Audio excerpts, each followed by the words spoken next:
pendahuluan, yang kedua adalah hasil pembahasan, dan yang ketiga adalah kesimpulan. Nah, dari 3 bagian di atas saya akan menjelaskan tentang pendahuluan. Nah, maksud pendahuluan dalam artikel ilmiah adalah suatu gambaran besar bagi pembaca tentang keseluruhan bahasan yang akan disajikan dalam artikel ilmiah tersebut. Oke, langsung saja. Di pendahuluan ini terbagi lagi, yaitu pertama fenomena, kedua teori relevan, konfirmasi, perbandingan, penelitian terdahulu, rumusan masalah, urgensi, kajian teori, dan terakhir ada metode. Nah, metode ini juga terbagi menjadi beberapa bagian, yaitu identitas, subjek dan objek, instrumen, dan terakhir ada prosedur. Nah, pendahuluan bagian pertama adalah fenomena. Nah, fenomena yang dalam artikel ilmiah saya adalah pada saat ini di zaman modern kemajuan teknologi semakin pesat, maka hadirnya makanan cepat saji ini membuat manusia menjadi malas dalam kehidupan sehariannya untuk memenuhi kebutuhannya.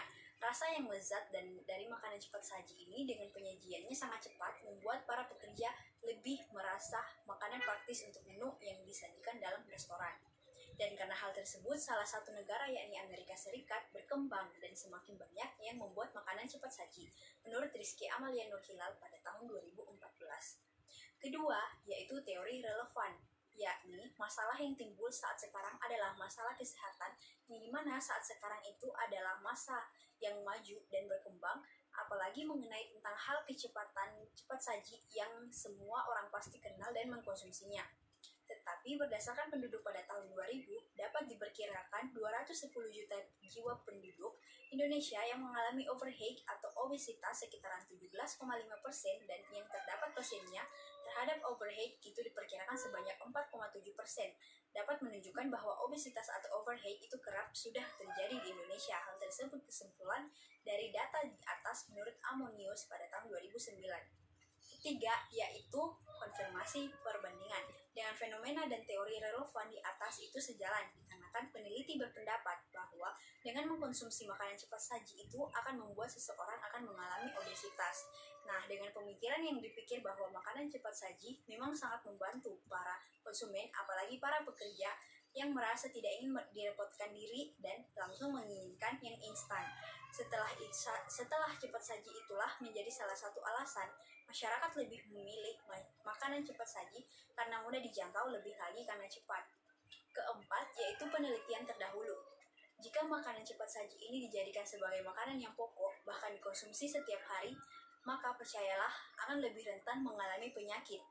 Karena di dalam makanan cepat saji ini terkandung lemak, kolesterol, kalori, dan energi yang tinggi, serta natrium yang akan mudahnya terkena obesitas, terkena tekanan darah tinggi, yang dibarengi oleh fisik bergerak, yang akan membuat otot kita kaku dan terjadi tumpukan lemak, dan itulah yang akan menjadikan diri kita terkena obesitas menurut Mahdia Zulaik dan Asih pada tahun 2004. Kelima, yaitu rumusan masalah.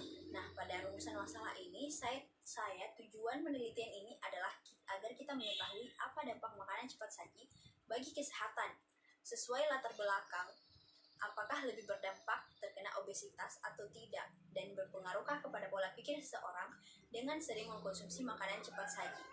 Keenam, yaitu kajian teori. Nah, dalam kajian teori ini saya mengutip pengertian dari para ahli seperti Bertrand pada tahun 1975 yang mengatakan bahwa makanan yang akan lebih mudah dikonsumsi adalah makanan cepat saji karena mudah dijangkau, praktis, dan instan, jadi dapat dikonsumsi dengan cepat. Saya juga mengutip pendapat dari Merriam-Webster. Makanan siap saji adalah istilah untuk makanan yang dapat disiapkan dan dilayangkan dengan cepat, sementara makanan apapun yang dapat disiapkan dengan segera dapat disebut makanan siap saji. Biasanya istilah ini merujuk kepada makanan yang dijual di toko sebuah restoran atau toko dengan persiapan yang berkualitas rendah dan dilayangkan kepada pelanggan dalam sebuah bentuk paket untuk dibawa pergi. Sekarang, saya akan menjelaskan tentang metode. Nah, metode yang digunakan dalam artikel yaitu yang pertama ada identitas metode. Yang digunakan dalam artikel ini adalah metode studi kasus agar dapat mengetahui seberapa besar dampak makanan cepat saji di antara kalangan masyarakat yang gemar mengkonsumsi makanan cepat saji. Kedua, subjek dan objek.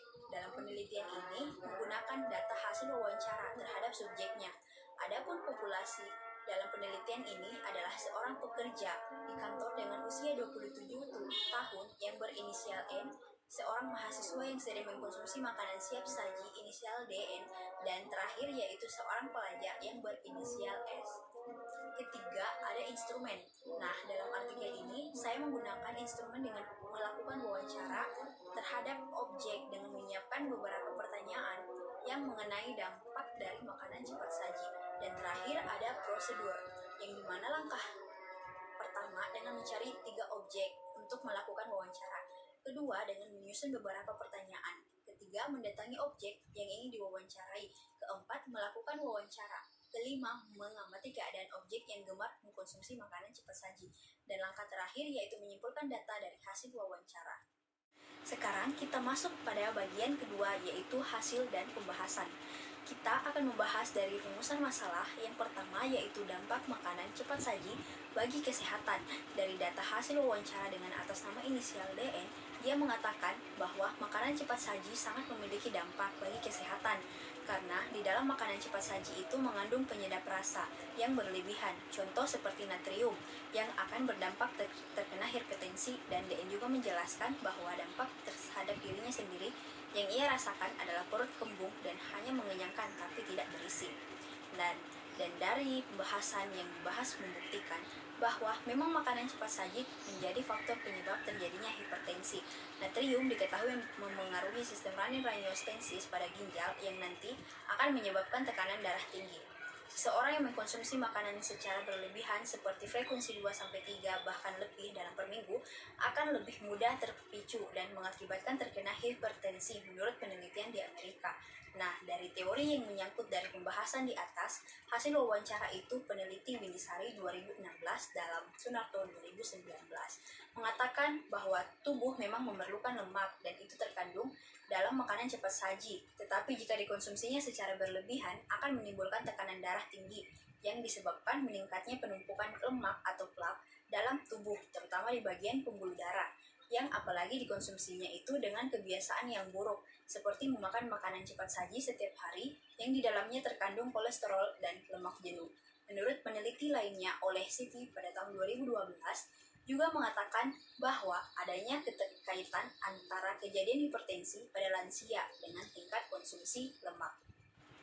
Sekarang masuk pada rumusan masalah yang kedua, yaitu pengaruh makanan cepat saji untuk terkena obesitas.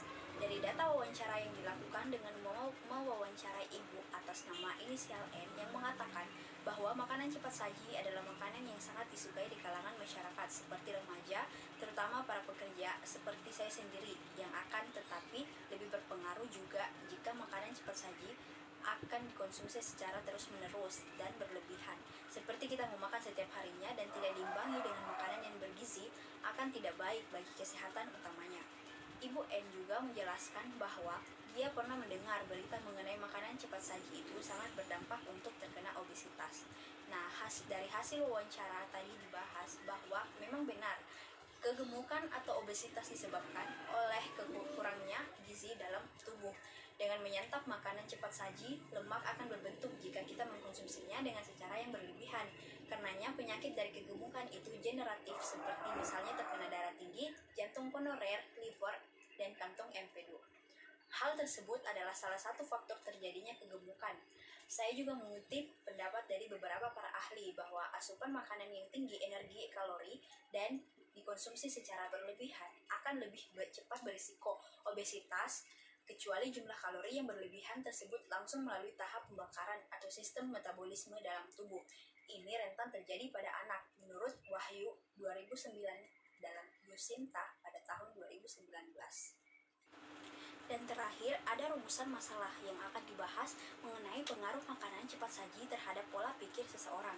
Dari data hasil wawancara dengan Pak inisial S, ia menjelaskan bahwa dengan langsung melakukan wawancara, ia beranggapan bahwa memang benar dengan seringnya kita mengkonsumsi makanan cepat saji akan berpengaruh terhadap pola pikir seseorang, seperti yang inisial S rasakan sendiri, bahwa setelah ia mengamati dirinya selama mengkonsumsi makanan cepat saji, inisial S merasa secara terus-menerus merasakan ketagihan terhadap makanan cepat saji, dan inisial S ini pun menjelaskan tentang dengan mengkonsumsinya berlebihan dan akan berdampak pada pikiran, karena di dalam makanan cepat saji itu mengandung banyak natrium, yang natrium sendiri itu tidak baik jika dikonsumsi secara berlebihan, akan mengakibatkan masalah pada otak karena mengandung zat adiktif dan juga akan ada gangguan belajar. Ini juga dikuatkan oleh beberapa menurut para ahli oleh David Kessler bahwa garam, gula, dan lemak menjadi makanan yang banyak orang sukai, tetapi zat yang digandung di dalam dapat merangsang neuron sistem kerja otak, akan dipicu oleh sel-sel dan melepaskan dopamin. Zat yang ada di dalam itu akan terus memberi feedback terhadap perilaku atau sikap kita agar terus-menerus mengkonsumsi banyak makanan cepat saji. Pada bagian terakhir, saya akan menjelaskan yaitu kesimpulan. Nah, makanan cepat saji adalah jenis makanan yang instan, mudah dijangkau, terlebih lagi memiliki rasa yang sangat lezat. Karena itu, banyak yang tertarik dengan makanan siap saji atau kerap disebut dengan fast food. Tetapi, dengan mengkonsumsi secara berlebihan akan berdampak buruk terhadap diri kita, karena di dalam terkandung zat seperti natrium, lemak, jenuh yang tinggi, dan juga gula yang membuat kita rentan terkena penyakit. Dari data di atas dapat disimpulkan bahwa pengaruh makanan cepat saji sangat berpengaruh terhadap pola pikir seseorang dan terutama bagi kesehatan. Subjek yang diwawancarai juga merasakan dampak seperti kecanduan, hipertensi, atau tekanan darah tinggi terhadap makanan cepat saji. Nah, penyebab terjadinya hal tersebut dipengaruhi oleh faktor zat yang terdapat dalam makanan cepat saji seperti gangguan pada otak yang membuat merasakan terus-menerus ingin mengkonsumsi makanan cepat saji. Nah, sekian penjelasan arti